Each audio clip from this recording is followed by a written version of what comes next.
Sobat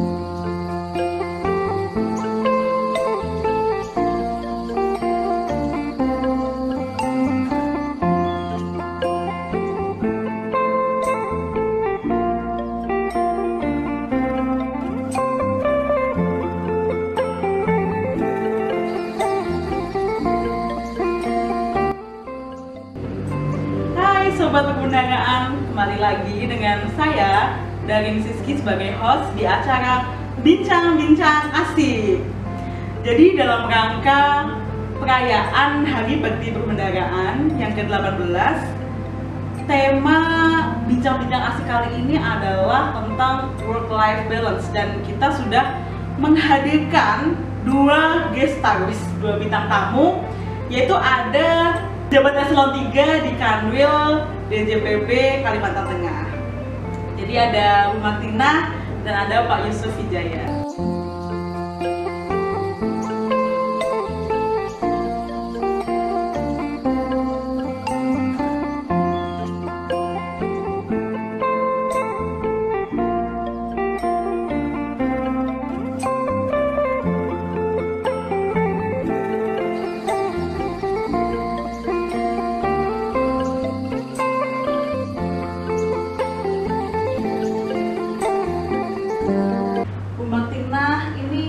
Sama Pak Yusuf mulai bekerja di sini sejak kapan? Terus mungkin suka dukanya bekerja di sini, dan gimana sih jauh dari keluarga ya Bu ya ini? Nah, mungkin bisa diceritakan, monggo Martina. Oke, perkenalkan nama saya Martina Sri Mulyani dan saat ini saya bertugas sebagai Kepala Bidang Pembinaan Akuntansi dan Pelaporan Keuangan di Kanwil Direktorat Jenderal Perbendaharaan Provinsi Kalimantan Tengah. Tadi kalau Mbak Darin nanya ya, sudah berapa lama bekerja gitu ya Mbak ya? Iya. Jadi kalau untuk Kementerian Keuangan Mbak, saya 1 Februari kemarin itu tepat 26 tahun Mbak. Coba, Mbak Darin umurnya sekarang berapa? Lebih tua ya Bu daripada saya 24 tahun sekarang. Iya. Jadi Mbak, masa kerja saya panjang ya. Kalau Direktorat Jenderal Perbendaharaan tadi ulang tahun ya, ke-18. Nah, saya bergabung sudah 26 tahun di Kementerian Keuangan. Kemudian tadi apa pertanyaannya Mbak? Work life balance ya. Iya Mbak. Jadi kalau dari 26 tahun bekerja tadi Mbak, kalau dijumlahkan dari sekarang ya, sekitar 10 tahunan itu saya terpaksa bekerja jauh dari keluarga Mbak. Jadi kalau saat ini saya bekerja di Palangkaraya ya, ibu kota Kalimantan Tengah. Nah, keluarga saya itu ada di Jawa Timur Mbak, tepatnya di Sidoarjo. Tetapi anak saya ada di Jakarta Mbak. Jadi kita, kalau orang bilang dapurnya ada 3 nih Mbak ya. Dapurnya ada 3 gitu ya. Nah, kalau di Kalimantan di total sekitar berapa tahun Mbak? Jadi 3 tahun kemarin di Kalimantan Timur, tepatnya di KPPN Tanjung Redep Mbak, itu di Kabupaten Berau. Kemudian hampir setahun ini saya mutasi ke Palangkaraya gitu ya. Kalau work life balance ya sebenarnya pintar-pintarnya kita aja sih Mbak ya. Dimanapun kita bekerja, ditempatkan itu dinikmati gitu ya Mbak ya. Kalaupun jauh dari keluarga, sekarang era modern loh Mbak, banyak gadget ya. Kita bisa video call gitu ya. Video call serumah bisa Mbak ya, berempat gitu ya. Nongol semua itu mukanya Mbak. Bahkan nggak jarang gitu kalau saya sama suami bisa namanya sleep call ya, jadi ngobrol sebelum tidur tuh bisa berjam-jam sampai ketiduran gitu ya. Jadi walaupun kita jauh di luar pulau gitu ya, tetap dekat di hati gitu. Dekat di hati dan dekat di handphone ya. Iya betul. Iya gitu sih Mbak. Kalau kayak sekarang misalnya ya weekend kita terpaksa belum bisa pulang ya Mbak ya karena ada pekerjaan, itu keluarga memaklumi Mbak. Tapi ya kita bisa menikmati indahnya Palangkaraya dengan bestie gitu ya. Sering hangout sama bestinya. Bestie ya dong ya. Kita punya teman main ya di sini ya. Jadi bisa menikmati liburan, tapi juga kita tetap bugar gitu ya, tetap fresh, bisa menjalani pekerjaan besoknya hari Senin itu dengan semangat kerja yang tinggi. Itu Mbak. Mantap sekali. Jadi kuncinya kalau dari Bu Martina, meskipun jauh dari keluarga, tetap komunikasi tetap intens, bisa lewat video call atau WhatsApp, sleep call gitu. Dan kalau nggak ada kesempatan buat pulang ya mungkin bisa dinikmati di sini sama bestie-bestie gitu. Jadi tetap fun dimanapun berada, tetap bersemangat untuk bekerja gitu ya. Betul Mbak Dari. Kalau dari Pak Yusuf sendiri bagaimana Pak? Ya biasa. Jadi kalau saya sudah lama pindah-pindah, saya penerimaan sarjana 96 masuk awal 97 di Jakarta sana. Udah pindah belasan kali, jadi pindah itu bukan sebuah hal yang berat, biasa aja. Karena dari nikah sampai sekarang pun mereka rumah keluarga dan nggak masalah. Yang penting satu hal, saya harus ada dan kita saling melakukan satu sama lain. Jadi nggak melo kayak anak sekarang baru dipindah itu. Galau ya. Kalau tingkat akut. Bahkan ya kalau memang kita mau ini kan waktu pertama kali masuk ada bersedia ditempatkan di mana aja. Jadi nggak usah pikirin buat apa susah sih, digaji kok piknik bareng aja, bikin aja enak-enak. Yang kedua silaturahim sama keluarga, ada alat komunikasi. Sebenarnya nggak masalah. Masuk kalangan juga bareng sama beliau. Satu SK Mbak. Oh iya. Berarti di bulan apa Bu mulainya? Kemarin kita pelantikan 24 Mei 2021 ya, tapi masuk sini mulai aktif Awal awal Juni ya, awal Juni. Berarti sudah setengah tahun lah ya. Lebih kan, Lebih Mbak. lah ya. Ini sudah Tahunnya Udah dua. berarti Tahun kedua tuh. tahun kedua. Ya gitu Mbak. menikmati ya Bapak Ibu ini di Palangkaraya. Ya haruslah, harus daripada sakit Mbak, ya kan harus menikmati ya. Halo dari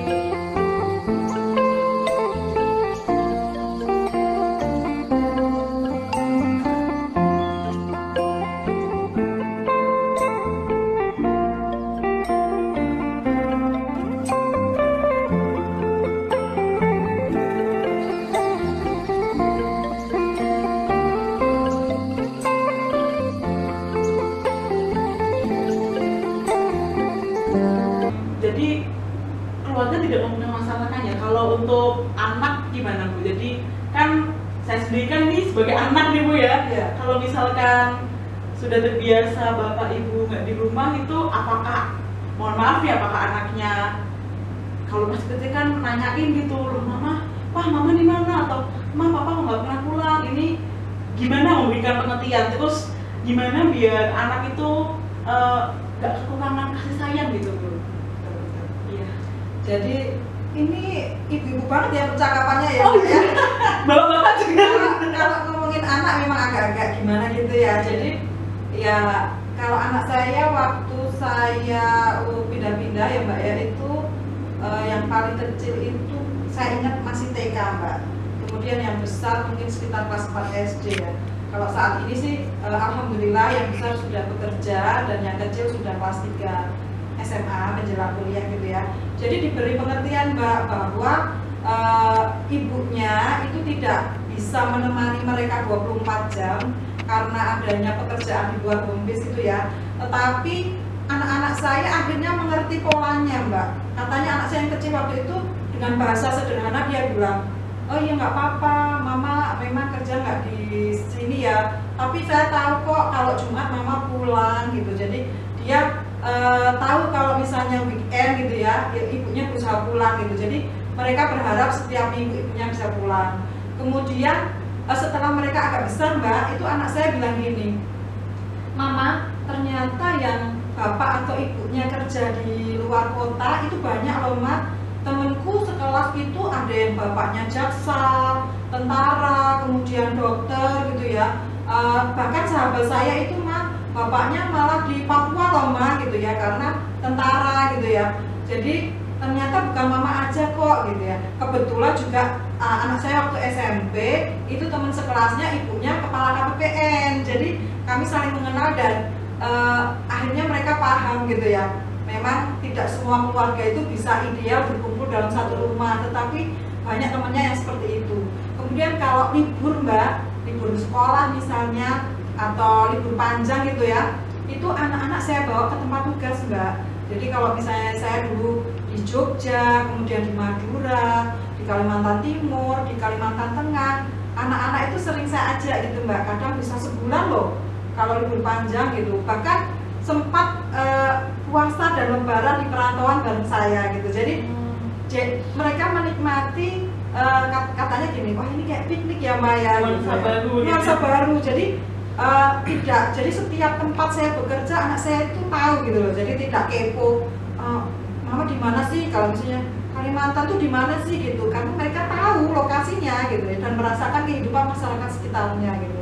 Jadi keluarga tidak keberatan Mbak. Gitu. Berarti malah jadi pengalaman baru bagi anak yang mungkin nggak bisa dialami oleh anak yang lain gitu Bu ya. Iya, bisa betul, ikut betul. orang tuanya di mana gitu, lebaran di. Iya, jadi anak saya itu pernah mengunjungi kantor pusat Direktorat Jenderal Perbendaharaan, kemudian beberapa kanwil dan beberapa KPPN. Jadi menikmati gitu loh. Oh, ternyata kantornya mama banyak ya, tersebar di berbagai kota gitu loh. Jadi malah dia bisa bercerita dengan teman-temannya. Saya pernah kesini gitu. Iya. Berarti tidak menjadi masalah. Iya. Jadi Tidak perlu dipermasalahkan memang. betul. Iya. Kalau dari Pak Yusuf bagaimana Pak? Ya sama, ada masalah karena gini loh. Hidup ini kan sudah ada yang mengatur, ada sistem organisasi ini. Dan jangan lupa tadi saya bilang dari awal, bersedia ditempatkan di seluruh wilayah tanah air. Kenapa harus takut? Piknik gratis. Bisa melihat Indonesia yang segini luasnya dan punya sedikit peranan. Saya nggak bilang banyak, karena mau di mana-mana kan ada kearifan lokalnya, dan itu buat orang tertentu banyak dianggap sebagai wah nanti kalau jangan pakai kalau jalan aja, ngapain pusing, digaji, kita bekerja sama-sama. Contoh saya Kalimantan seperti semua saya sudah penempatan Dari Kaltara di Samarinda dulu megang Kaltara juga, Kalimantan Barat, dan SK struktural saya 5 tuh sudah di sini di Kalimantan semua. Dari tahun 2012 saya nggak pulang-pulang Kalimantan dulu. Padahal aslinya dari Jakarta. Saya SMA-nya 70 dulu kan Jakarta. Artinya orang Betawi. Tapi malah semasa hidupnya lebih banyak di Nggak Kalimantan. masalah, Mas merah putih kok. Betul.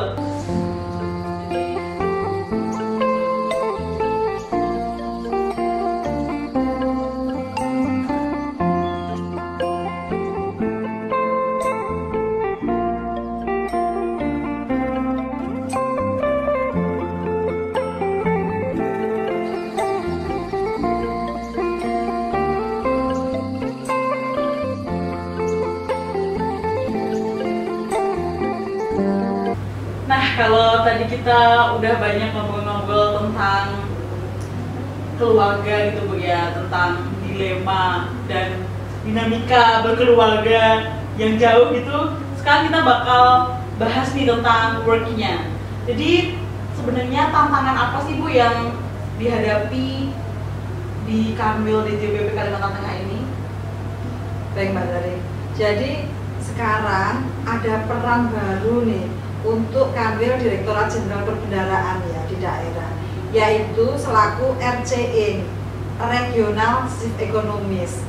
Jadi tantangannya kalau terkait dengan bidang kami ya Mbak ya, itu salah satunya terkait dengan FKPKN, Forum Koordinasi Pengelolaan Keuangan Negara. Nah, dengan adanya peran ini kami ditantang untuk lebih nih komunikasi dengan pihak-pihak eksternal, yang dalam hal ini salah satunya itu dengan teman-teman di pemerintah daerah.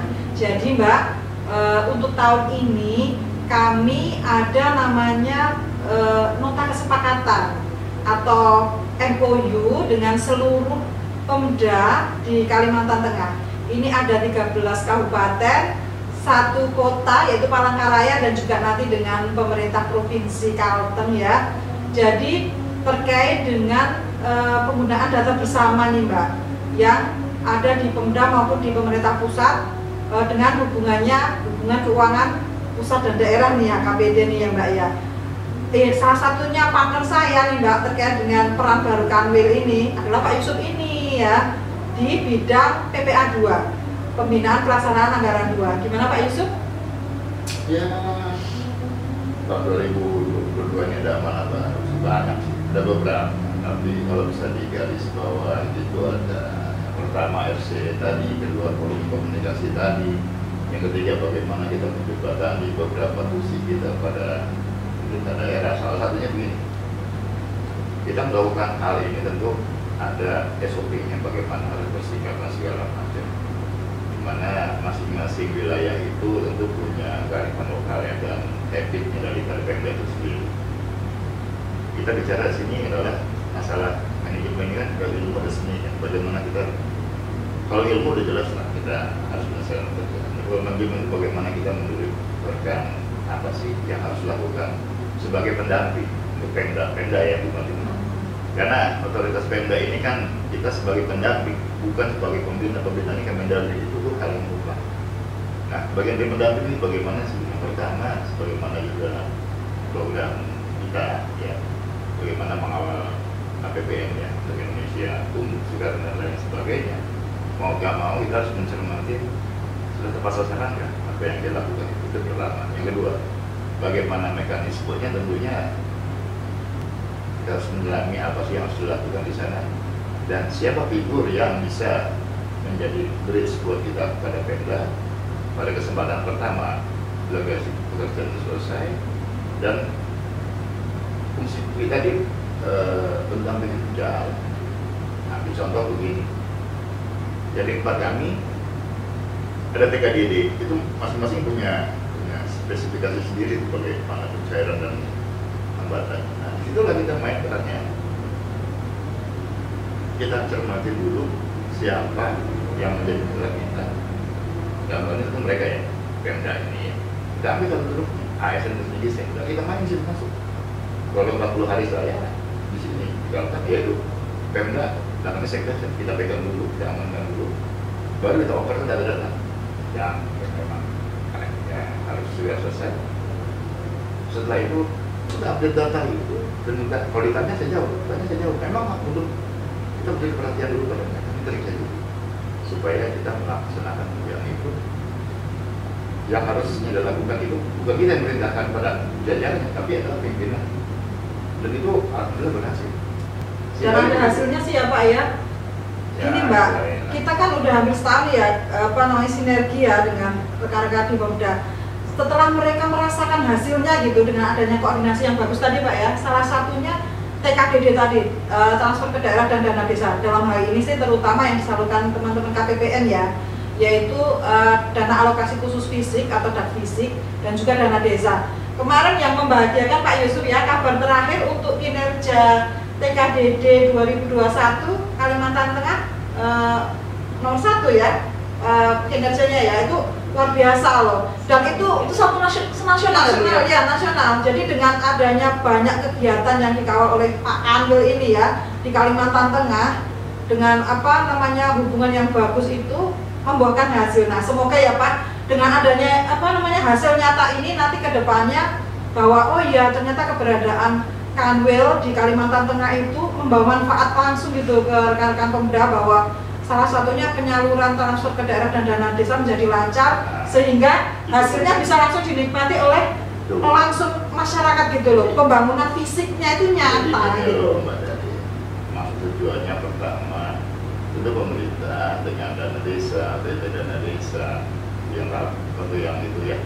Yang kedua ada juga tentang fisik juga dana bos ya, dana fisik itu punya maksud dan tujuan bagaimana ekonomi berputar pada kesempatan pertama dan terlebih dan tambah di masyarakat itu yang menjadi garis bawah ini. Nah, bagaimana caranya dia bisa message ini sampai kepada si OPD Pemda ini, mereka cuma siap laksanakan pada di situ saja, berhenti itu.